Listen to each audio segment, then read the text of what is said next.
kita mulai. Bismillahirrahmanirrahim. Assalamualaikum warahmatullahi wabarakatuh. Waalaikumsalam warahmatullahi wabarakatuh. Selamat pagi dan salam sejahtera bagi kita semua. Apa kabarnya Bapak Ibu pada pagi hari ini? Alhamdulillah baik. Alhamdulillah, semoga kita semua selalu diberikan kesehatan meski pada saat pandemi seperti sekarang ini ya Bapak Ibu. Baik Bapak Ibu, sebelum kita mulai pembelajaran kita pada hari ini, hendaknya kita berdoa dulu menurut agama dan kepercayaan masing-masing. Silakan Pak Anang yang pimpin doanya, Pak Anang. Baik, terima kasih. Assalamualaikum warahmatullahi wabarakatuh. Waalaikumsalam warahmatullahi wabarakatuh. Bapak Ibu yang hebat, sebelum IHT tentang pelaksanaan prinsip pengembangan kurikulum operasional sekolah ini kita mulai. Mari kita bersama-sama berdoa menurut agama dan kepercayaan masing-masing. Semoga apa yang kita lakukan kita diberikan keluasan dalam berpikir, dalam memahami materi yang akan kita pelajari, dan semoga bermanfaat untuk dunia pendidikan kita. Berdoa dipersilakan.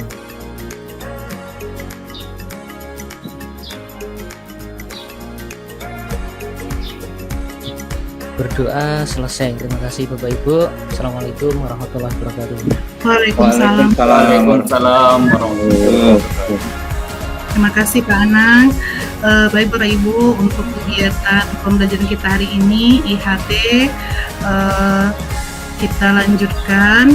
Sebelum saya memulai pembelajarannya, terlebih dahulu saya mau bertanya kepada Bapak Ibu, apakah Bapak Ibu pernah dilibatkan dalam penyusunan pengembangan kurikulum operasional di sekolah? Mungkin beberapa dari Bapak Ibu ada yang pernah ditunjuk untuk menjadi tim penyusunan pengembangan kurikulum di sekolah. Silakan Pak Fagu, ingin menyampaikan pendapat atau Bapak pernah ditunjuk sebagai tim penyusunan di kurikulum di sekolah? Baik, terima kasih Bu Dewi. Assalamualaikum warahmatullahi wabarakatuh. Waalaikumsalam. Selamat pagi Bapak Ibu.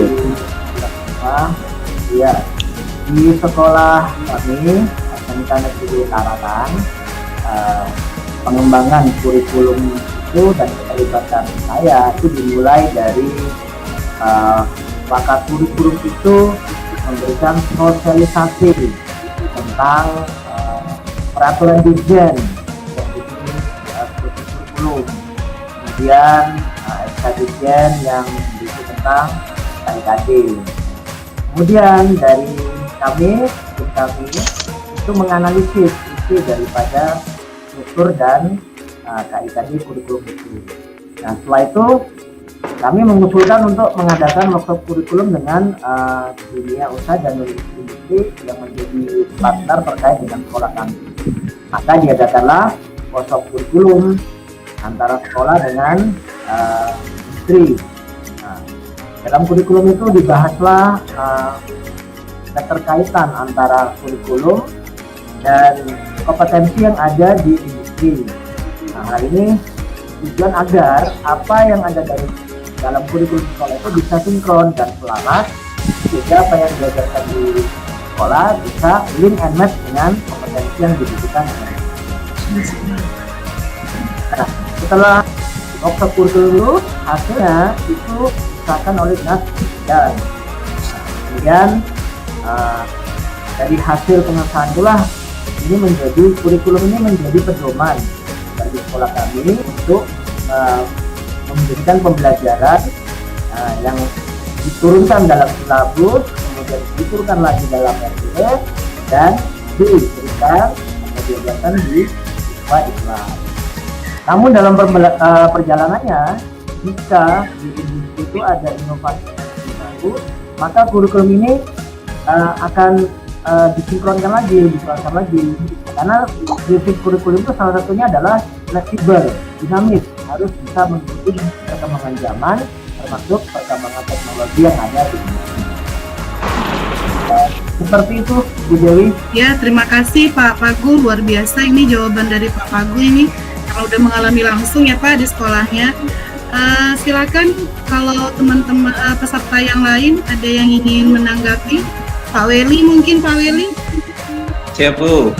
Jadi pada intinya untuk di SMK Negeri 2 Ketapang, Kalimantan Barat itu kurang lebih sama dengan Pak Pagu.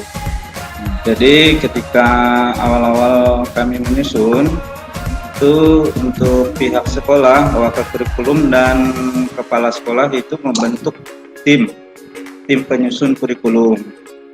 Nah, jadi anggotanya itu untuk tim penyusun kurikulum itu ada unsur dari guru-guru, kemudian melibatkan komite, kemudian pengawas pembina sekolah. Nah, setelah tim itu terbentuk, kami mengadakan workshop intern. Jadi workshopnya itu dihadiri oleh guru-guru, mapel, kemudian komite juga dan pengawas. Jadi kami membentuk draft dari dokumen kurikulum itu. Nah, setelah draft itu jadi, maka selanjutnya langkah yang dilakukan oleh sekolah itu mengundang DUDI, dunia usaha dan industri itu yang terkait istilahnya yang ada di program kami. Jadi semua DUDI-nya itu diundang, dikumpulkan, maka diadakan workshop yang kedua itu bersama DUDI. Nah, di situ dikaji kembali draft yang sudah tersusun dari sekolah itu, disesuaikan dengan dunia usahanya. Nah, setelah itu disetujui, maka dokumen yang sudah jadi ini dibawa ke dinas provinsi. Kebetulan kita itu udah naungannya provinsi untuk SMK untuk disetujui. Jadi untuk inovasi seperti yang Pak Pagu bilang juga itu betul sekali. Jadi memang dokumen kurikulum itu sifatnya fleksibel. Jadi bisa dirubah sesuai dengan perkembangan yang ada di industri itu. Nah, mungkin dari saya demikian saja Bu. Terima kasih. Terima kasih Pak Leli, luar biasa ini jawaban Pak Leli. Saya rasa Bapak Ibu di sini sudah mengetahui ya, udah hebat-hebat, sudah mengetahui bagaimana untuk penyusunan pengembangan dari kurikulum di sekolahnya masing-masing ya Pak. Sedikit mungkin Pak, saya ingin tambahkan bahwa untuk melakukan workshop tadi itu Pak, ya kita melakukan rapat atau intern ya tadi itu untuk mengundang komite, mengundang semua kru dan juga pengawas itu nanti tolong diingatkan Pak, itu harus disertai dengan berita acara, kemudian ada notulennya, kemudian ada daftar kehadirannya ya Pak ya. Itu digunakan nantinya untuk dokumen akreditasi. Jadi itu buktinya bahwa kita telah melaksanakan penyusunan kurikulum itu dengan mengundang berbagai pihak yang terkait ya Pak. Sama nanti Pak dengan industri juga begitu ya Pak, kalau Bapak mengadakan rapat ataupun pertemuan dengan pihak industri membahas mengenai pengembangan penyusunan kurikulum ini, tolong dan dengan berita acara, kemudian daftar kehadiran, nah dan juga nanti undangannya Pak. Undangan itu harus didokumentasikan untuk akreditasi ya Pak. Itu saja mungkin sedikit tambahan dari saya. Baik Bapak Ibu, luar biasa jawaban dari Bapak Ibu semua. Sekarang kita masuk sedikit, saya mau memaparkan mengenai materi kita. Pada hari ini kita akan membahas mengenai prinsip-prinsip pengembangan kurikulum operasional satuan pendidikan. Saya rasa Bapak Ibu juga ini sudah mengalami langsung, jadi nanti kita diskusi saja Bapak Ibu. Tapi sebelum itu saya mau menjelaskan sedikit ya Bapak Ibu ya. Sebentar saya kasih ininya, presentasinya. Saya ambil.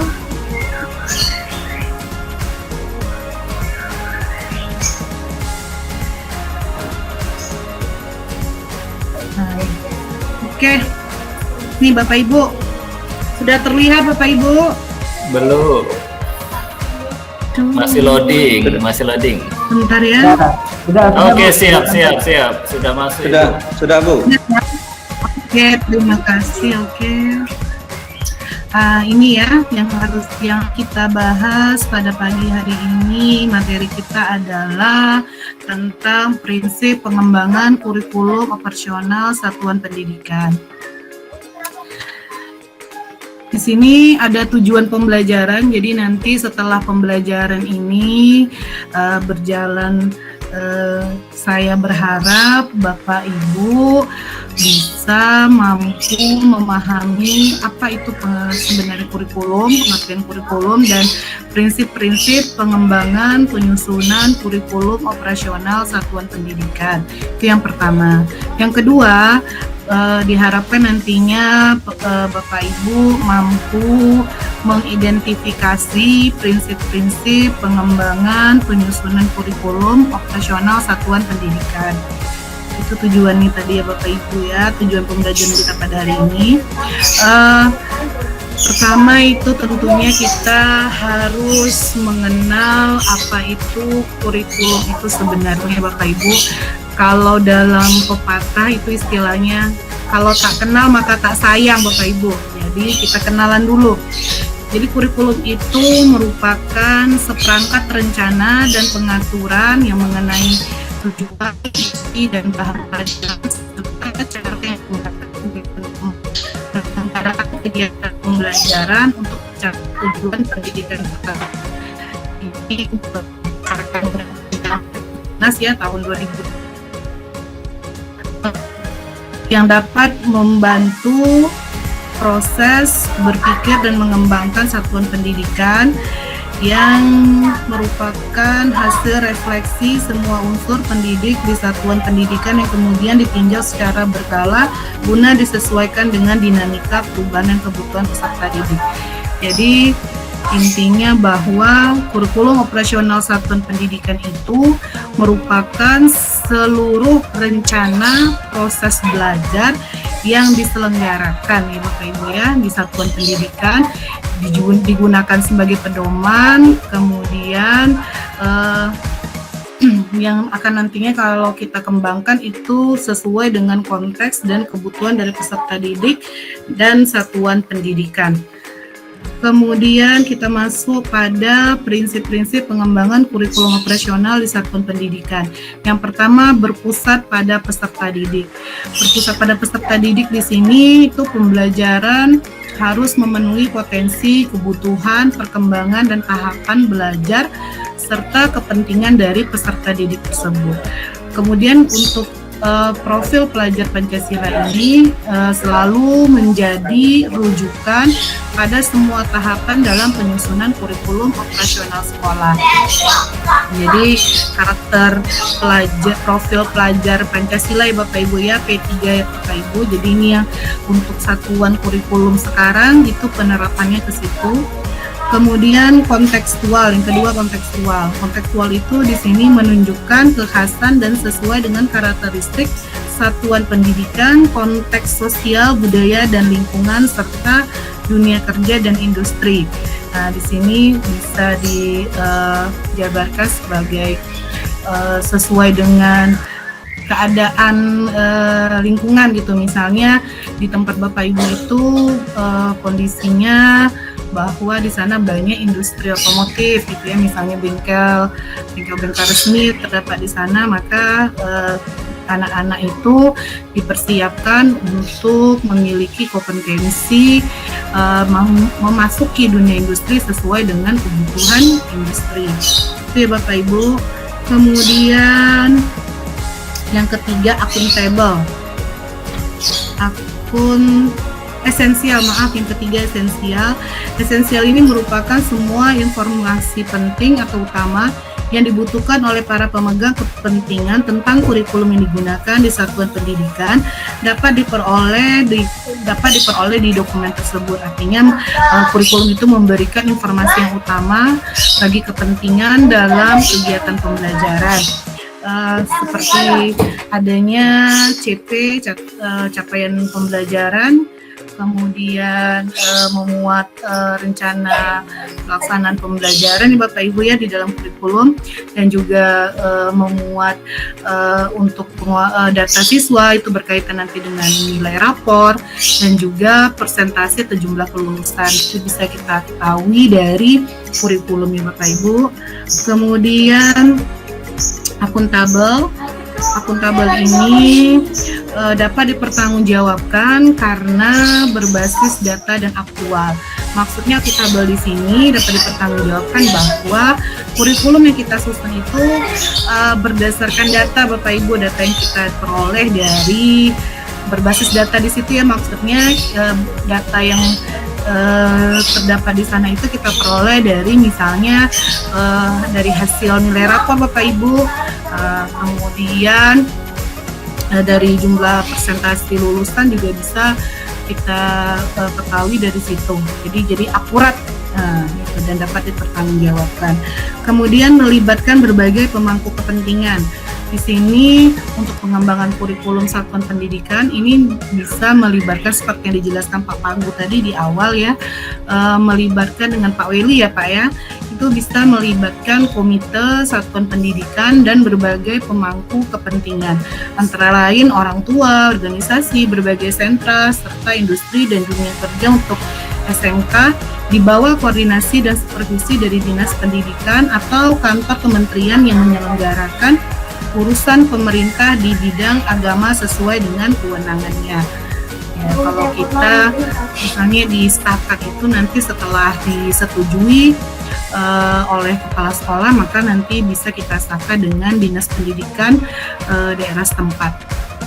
Begitu Bapak Ibu yang bisa saya paparkan, saya jelaskan. Untuk berikutnya nanti kita lakukan diskusi saja. Bagi Bapak Ibu yang ingin menanggapi, silakan. Saya cukupkan presentasi saya sampai di sini Bapak Ibu ya. Silakan Bapak Ibu yang ingin bertanya atau menanggapi. Siap Bu, izin bertanya ini. Ya silakan Pak Hendra. Mungkin bisa berbagi pengalaman teman-teman ya untuk peran industri dalam kurikulum yang sudah ada di sekolah masing-masing, kira-kira seperti apa? Iya, silakan mungkin Pak Florentius, Pak Florentius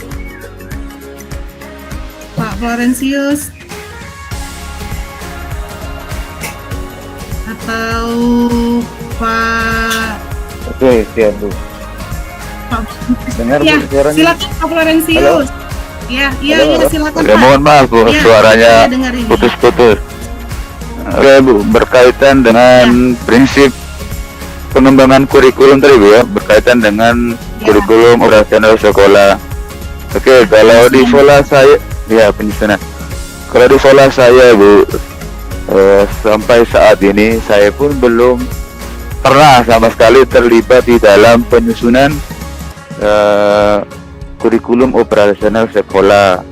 Jadi mungkin harapannya bahwa setelah pelatihan ini, karena sedikit memahami berkaitan dengan kurikulum pembelajaran paradigma baru ini, mungkin bisa dilibatkan. Karena selama ini juga mungkin di sekolah kami juga tergolong masih baru juga Bu. Jadi baru berjalan 7 tahun.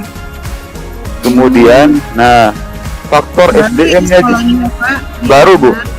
Faktor SDM-nya juga ini mempengaruhi juga. Karena berapa orang Pak gurunya di sana? Gurunya baru sedikit gurunya Bu. Jadi gurunya di sini, gurunya tuh tambah dengan PN kemarin ada baru tuh kurang lebih 21 orang. Yang lain guru bantu Bu. Itu ya. Yang menetap itu 21 orang ya Pak yang fokus mengajar di sekolah Bapak itu? Yang fokusnya kurang lebih 18 orang. Oh, 18 orang. 18 Berapa orang. jumlah ininya Pak? Rombongan belajarnya? Kalau rombelnya tuh 9. Rombelnya 9, jumlah siswanya tuh ya kira kurang lebih 300-an. Jadi di sini pun kalau berkaitan dengan kurikulum tadi Bu, kami juga selama ini memang berpatokan dengan DUDI. Tetapi yang menjadi persoalan kami di sini khususnya di TKR ini, eh, industri otomotifnya itu skalanya skala kecil Bu, karena memang letaknya di kecamatan dan pun di perbatasan. Nah, Oh, gitu kami ya. selama ini memanfaatkan perusahaan perkebunan Bu. Termasuk logging yang sudah lama itu PT Alas Kusuma. Nah, kami dibantu di situ Bu. Jadi workshopnya mereka tuh kami manfaatkan untuk praktik, karena sekolah kami juga sarannya juga masih minim. Nah itu, jadi mungkin kedepannya dengan adanya SMK PK ini mungkin lebih dikembangkan lagi dari sarananya, kemudian SDM-nya juga di situ Bu. Oh ya, begitu ya. Ya, Itu mungkin kondisi udah- sekolah Bapak ya, ya? Iya. kondisinya seperti itu. Jadi untuk pengembangan kurikulumnya masih ya belum dilibatkan semua pemangku kepentingan. Nah, Iya, seperti benar. itu Bu ya. Ya, terima kasih luar biasa Pak Boleh Floren. tanya Pak Organisasi. Florentius? Ya, silakan Ya, Pak siapa? Pagu. Pak Florentius, salam kenal Pak. Ya Pak Florentius, ini mau nanya, kalau di sekolahnya Bapak ada berapa kompetensi KLN ya Pak? Untuk sekarang tuh 3 Pak, itu perkebunan, PKR sama akuntansi Pak. Baik Pak, Sama makasih. TKR 1 ya Pak ya? Iya Pak. 3 TKR 1 ya Pak. Pak. Makanya kemarin tuh karena Berarti dalam itu kan bisa diambil dari itu, salah satu prinsipnya tadi kan mengangkat kearifan lokal ya Pak. Iya. iya Pak. Nah, jadi kontekstual Pak ya. Jadi Kontekstual Iya. nih Pak. ya, lingkungan situ kan ini Pak ya apa namanya logging kebun apa yang Bapak bilang. Tentu menggunakan ini Pak ya, menggunakan transportasi berupa kendaraan. Mungkin bisa dimanfaatkan sebagai acuan untuk kurikulum. Nah, seperti itu Pak. Ini sih Siap Pak ya.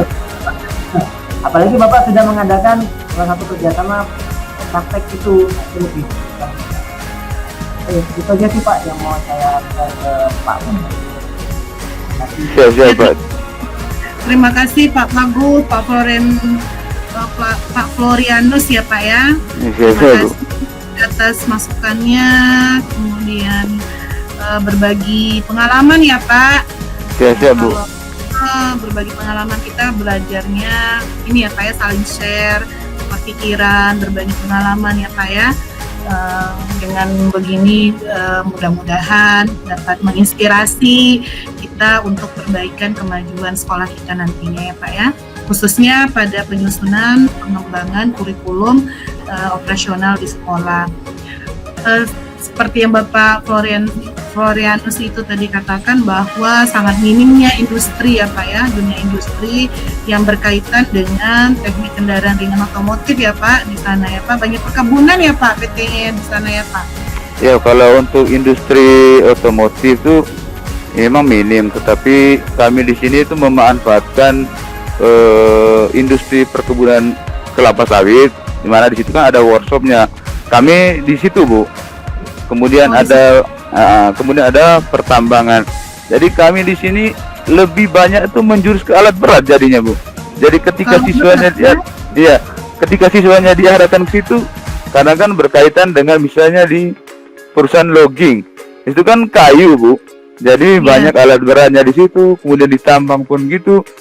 Jadi untuk untuk PKR sendiri paling workshopnya tuh karena apa, standar kalau perusahaan kelapa sawit itu Bu, kalau mengacu pada misalnya di workshopnya siswanya praktek ke situ, itu lebih banyak tuh prakteknya tuh ngeban, kemudian starter, kemudian chassis. Nah sebatas itu. Kalau sudah sampai ke bagian engine tuh siswanya itu banyak tidak dilibatkan, karena standar perusahaan itu kan mengejar target hasil Bu. Itu kalau perkebunan sawit gitu. Nah, tapi bagaimanapun mereka sudah welcome ya Pak, Iya. mengizinkan kita untuk bekerja sama dengan mereka ya Pak ya, sudah Iya, sangat mendukung itu Pak, dunia industrinya mendukung kegiatan. Kalau industri kelapa sawit Bu, itu udah 4 perusahaan itu sudah memang udah mitra dari awal Bu. dari sekolah dibuka tuh sudah memang mitra. Kemudian yang satunya lagi kebetulan yang di asisten perbengkelan kalau tidak salah di satu perusahaan itu alumni guru juga dari Jawa Barat, dari Indramayu. Jadi kemarin kami sudah sharing dengan beliau, jadi kedepannya tuh bisa langsung berkolaborasi di workshopnya beliau gitu. Nah seperti itu. Ya, terima kasih Pak, luar biasa ini pengalaman dari Pak Florianus. Baik Bapak Ibu yang ingin menanggapi jawaban dari Pak Florianus dan Pak Pagu tadi gimana? Mungkin Bapak Ibu. Ya, silakan Pak Anang. Oke. Terima kasih atas kesempatannya.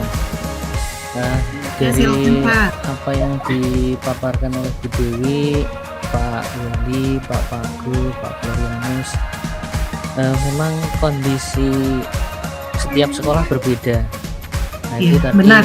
prinsip kontekstual tadi memang harus kita jaga Sesuaikan betul, ya, Pak. sesuaikan. Karena Iya, tiap SMK memiliki keunikan, kekhasan sesuai dengan karakteristik satuan pendidikan tersebut. Sehingga kita harus punya kebijaksanaan untuk memilih jurusan apa yang kira-kira sesuai dengan karakteristik sekolah kita tersebut. Kemudian untuk dunia usaha dan dunia industri, selama ini sangat welcome dengan sekolah kami Bapak Ibu. iya. Jadi kalau ada gaung 8+E itu memang sudah kami laksanakan dari mulai awal, dari mulai membuat kurikulum, kemudian melakukan evaluasi kurikulum, kemudian sampai di guru tamu, Iya kita Pak. mendatangkan para guru tamu dari industri, kemudian bahkan di tempat kami ada yang namanya service point Bapak Ibu. Service point tersebut Oh ini, sebagai tempat servis, istilahnya kepanjangan tangan dari dealer tersebut untuk melakukan servis, dimana bukan ya Pak ya? betul, dimana anak-anak kita dilibatkan di situ sehingga kemampuan mereka cukup baik. Kemudian ada juga program CSR ya, responsibility. Nah, di situ mereka juga memberikan buku, kemudian alat-alat yang berkaitan dengan SMK. Mungkin di situ Bapak Ibu, terima kasih. Terima kasih Pak Anang, luar biasa ini Pak Anang ini berbagi pengalamannya ya Pak Anang ya. Sekolahnya sudah hubungan jalinan kerjasamanya dengan industri sudah bagus ya Pak Anang ya. Ini juga bisa menjadi referensi bagi peserta yang lain, Bapak Ibu yang lain, untuk bisa dijadikan referensi untuk pengembangan di sekolahnya nantinya, maupun itu pengembangan penyusunan kurikulum ataupun untuk melakukan kerjasama dengan industri ya Pak ya. Baik Bapak Ibu, ada lagi yang ingin menanggapi Bapak Ibu? Mungkin Pak Yosi, silakan Pak Yosi. Pak Yosi, ada Pak Yosinya? Jaringannya ya? Pak Nurul Huda. Ya Bu, siap. Ya. Ada yang mau ditambahkan atau ditanggapi Pak Nurul Huda, silakan. Untuk kemarin sih saya ngobrol-ngobrol dengan Wakak Kurikulum Bu. Wakak Kurikulum kami itu sempat gimana ya? Sempat mengalami kesulitan lah, yang asalnya keguruan itu di kelas 1 itu ada 13 jam, kemudian tinggal 6 jam mata pelajaran produktif atau kejuruan seperti itu. Nah, ini belum lagi kita sekolah kami itu belum link and match, maksudnya belum kerjasama dengan salah satu perusahaan otomotif di Indonesia. Kebetulan jurusan kami, saya sebagai kompli jurusan teknik sepeda motor seperti itu lah. Kami belum mengambil langkah mau saya ikutkan ke kelasnya Yamaha ataupun kelasnya Honda lah. Jadi PR kami, terutama PR saya itu numpuk Bu ini. Oh, Ya, gitu, karena Pak. kan baru segera dilaksanakan kan ini. Nah, sedangkan kami belum belum bekerja sama menjadi kelas Yamaha ataupun belum menjadi kelasnya Honda seperti itu. Ini menjadi PR kami agak berat ini. Mungkin Baik, ada Pak. yang bisa memberi tanggapan ini, Ya. Bapak Ibu guru. Baik Pak, terima kasih Pak Nurul Huda, terima kasih ini atas ininya berbagi pengalamannya. Sedikit Pak dari saya berdasarkan pengalaman juga ini bahwa untuk melakukan MOU ya Pak ya, MOU ataupun kita kerjasama dengan pihak industri itu memang membutuhkan proses Pak, membutuhkan proses dan juga pendekatan kita karena memang anak-anak itu kan kita harus fokuskan dia gitu, fokuskan dalam artian kompetensi yang ingin dicapai dan harus disesuaikan dengan semuanya apa. Jadi kita memang mempersiapkan peserta didik kita untuk bisa terampil ya Pak, terampil jadi mampu untuk memiliki kompetensi dan dengan berkarakter itu tadi Pak, P3K tadi Pak, profil pelajar Pancasila, mereka bisa terjun ke dunia industri Pak, seperti itu. Dan bisa berwirausaha juga ya Pak, bisa buka bengkel sendiri atau kecil-kecilan ya gitu ya Pak. Atau Bapak Ibu yang lain ingin menanggapi itu pertanyaan dari Pak Nurul Huda yang mengatakan bahwa bagaimana sih ya Pak ya, bagaimana caranya untuk melakukan pendekatan ya Pak ya, untuk menjalin kerjasama ya Pak, MOU untuk dunia industri, karena dia harus satu biasanya itu Pak, kalau memang mau Yamaha atau Honda biasanya dilakukan pendekatannya ke Yamaha atau ini ya Pak atau Honda.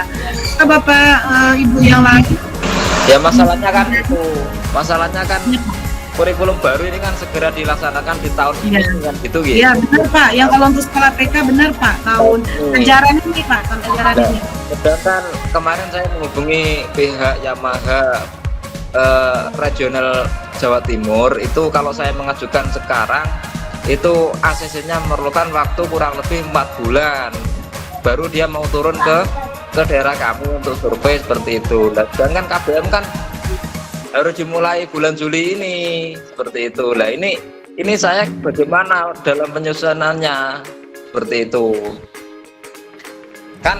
Silakan Bapak Ibu yang ingin menanggapi kegalauan dari Pak Nurul Huda. Ini saya dan kakak kurikulum ya juga galau ya Pak, galau ya. Masalahnya waktunya kalau tingkat tinggi ya Pak. Kita waktu 4 bulan, sedangkan KBM-nya harus dimulai bulan Juli ini seperti itu. Iya, Kapan saya harus menyusun kurikulum dengan BDI seperti itu. Benar Pak. Baik Pak. Yang lain ditanggapi ini. Ya, silakan Bapak Ibu yang lain. Coba ini kegalauan hati Pak Nurul Huda. Bagaimana waktu sudah mepet untuk tahun ajaran baru. Sementara pihak industri kalau diajukan sekarang baru akan melaksanakan itu sekitar waktunya 4 bulan dibutuhkan. Jadi gimana solusinya begitu ya Pak Nurul Huda ya? Betul Bu. Ya silakan Pak Weli. Pak Weli ingin menanggapi Pak Weli. Siap Bu, siap. Ya silakan Pak Weli. Jadi mungkin langkah pertama yang bisa Pak Nurul Huda lakukan itu penjajakan dulu ya, yang industrinya. Karena yang untuk sepeda motor itu kan ada Yamaha, ada Honda, kemudian ada Suzuki dan Kawasaki. Itu dijajaki dulu kira-kira yang bisa cepat untuk pembentukan kurikulum industrinya itu perusahaan yang mana. Nah yang kedua, kalaupun memang yang paling cepat itu yang 4 bulan, nah berarti Bapak harus istilahnya sepakat dulu dengan tim yang di dalam. Jadi kurikulumnya tetap dibentuk untuk menjadikan draftnya itu. Nah, jadi draftnya tetap dibentuk itu ya perlu waktu juga. Jadi KBM tetap jalan sambil Bapak membentuk kurikulumnya. Jadi ya mengadakan workshop untuk mengundang komite pengawas sekolah dan membentuk tim penyusun pengembang kurikulumnya juga. Kemudian setelah draftnya jadi, nah kemudian Bapak bisa mengundang kembali pihak industrinya untuk paling tidak mengkaji. Jadi Bapak sudah punya draft, kemudian Bapak bawa ke industrinya. Kalaupun dia masih waktunya 4 bulan kan, paling tidak draftnya Bapak bisa kasihkan untuk dipelajari, maka waktu yang diperlukan lebih cepat lagi. Mungkin begitu Pak, saran dari saya. Terima kasih. Berarti capaiannya Pak G. Ini berarti kami pakai KIKD yang K13 revisi itu Pak ya, sementara aja. Capaiannya disesuaikan dengan kondisi Bapak Pak, kondisi sekolahnya. Kalau memang belum ada kerjasama dengan industri, nggak apa-apa. Kan kita diberi keleluasaan di sini untuk menentukan capaiannya itu. Jadi sesuaikan kondisi Bapak yang sekarang aja. Untuk tahun ke depan mungkin bisa dirubah karena kurikulum itu kan fleksibel Pak dokumennya. Oh gitu. Luar biasa ini tanggapan dari Pak Weli untuk permasalahan dan kegalauan dari Pak Nurul Huda. Gimana Pak? Udah dapat ini Pak? Udah dapat inspirasinya Pak? Siap Ibu. Kalau mungkin ada masukan lain, kalau berarti yang dimaksud dengan Pak Weli itu menyesuaikan wilayah gitu Pak Nggih? Sedikit nih saya tambahkan Pak, maksud Pak Weli begini Pak. Kalau memang Bapak ini sekolah Bapak belum ada terjalin kerjasamanya dengan pihak industri atau belum ada MOU-nya dengan pihak industri, baru mau direncanakan Bu, baru mau disusun draftnya Bu, kan begitu ya Pak? Baru mau disusun draftnya dan juga pihak industri nggak bisa langsung memberikan pengesahan atau menyetujui ya Pak, mereka juga butuh waktu mungkin untuk mempelajarinya, disesuaikan nanti dengan SKKNI ya yang mereka punya, nanti baru di-matchingkan Pak, nanti yang mana yang sesuai dengan kebutuhan siswa di sekolah dan kondisi di sekolah Pak. Nanti mereka juga akan melihat kondisi itu dari peralatan, sarana dan prasarana yang menunjang kegiatan pembelajaran. Nanti baru mereka lihat yang mana yang sesuai dengan tidak Pak. Begitu ya Pak. Kalau menurut saya dan juga menanggapi dari jawaban Pak Wili tadi bahwa kalau itu belum butuh waktu ya, mereka bilang 4 bulan ya Pak, sekitar 4 bulan atau 3 bulan ya Pak. Ya 4 bulan Bu. Ya karena industri itu kan mereka kan punya target ya Pak, ada target pencapaian mereka gitu kan, juga mungkin mereka butuh waktu untuk itu. Ya, jadi kalau menurut saya jalani aja dulu Pak, karena kegiatan belajar mengajar itu kan tidak boleh stop ya Pak, tidak boleh berhenti begitu ya Pak.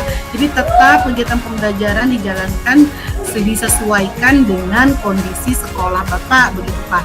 Kalau memang belum selesai kurikulumnya pengembangan pengembangan paradigma baru ini apa ya yang sesuai dengan industri, Bapak bisa gunakan kurikulum sebelumnya Pak, sambil ya seperti Pak Willy bilang sesuaikan dengan kondisi yang ada gitu Pak.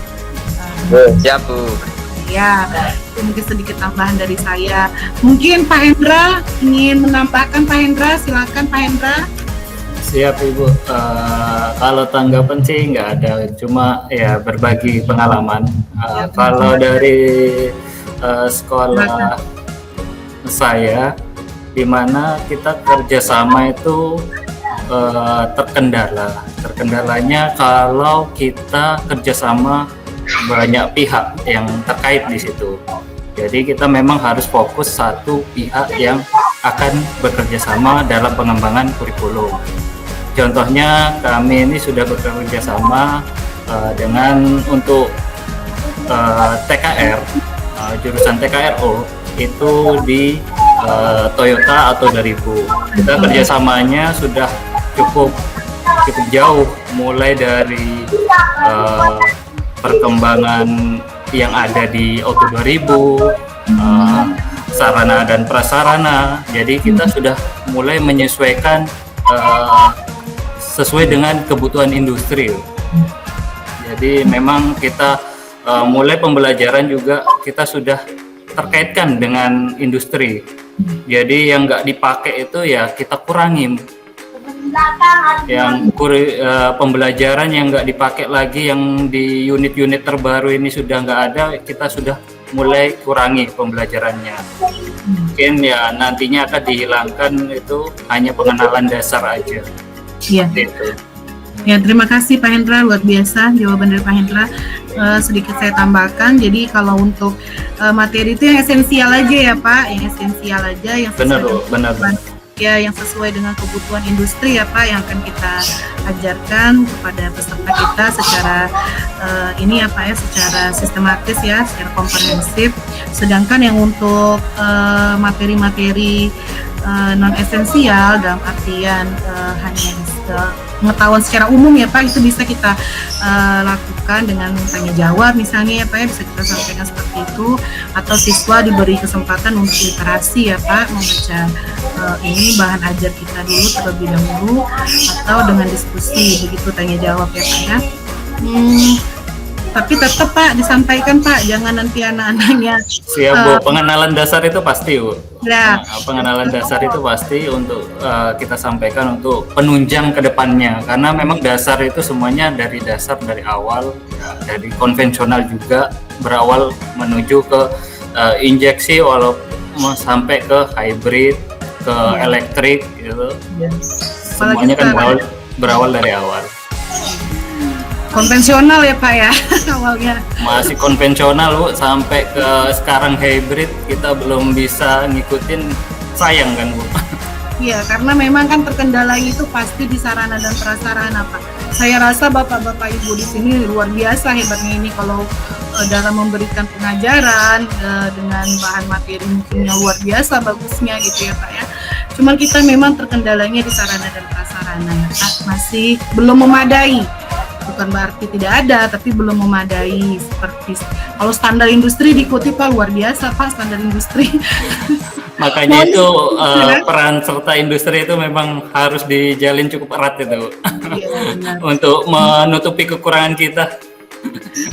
Baik Bapak Ibu, demikian luar biasa diskusi kita pada hari ini, pembelajaran kita pada hari ini. Mungkin sedikit saya simpulkan aja Bapak Ibu bahwa untuk pengembangan prinsip kurikulum ini, prinsip pengembangan kurikulum pengembangan penyusunan kurikulum operasional di satuan pendidikan ini tadi ya Pak ya, berpusat pada peserta didik, kemudian kontekstual, esensial, akuntabel, dan melibatkan pemangku kepentingan. Nah, seperti yang sudah kita jelaskan tadi di diskusi kita tadi. Baik Bapak Ibu, terima kasih atas partisipasinya yang luar biasa pada hari ini. Demikian pembelajaran kita pada hari ini. Saya akhiri dengan Assalamualaikum warahmatullahi wabarakatuh.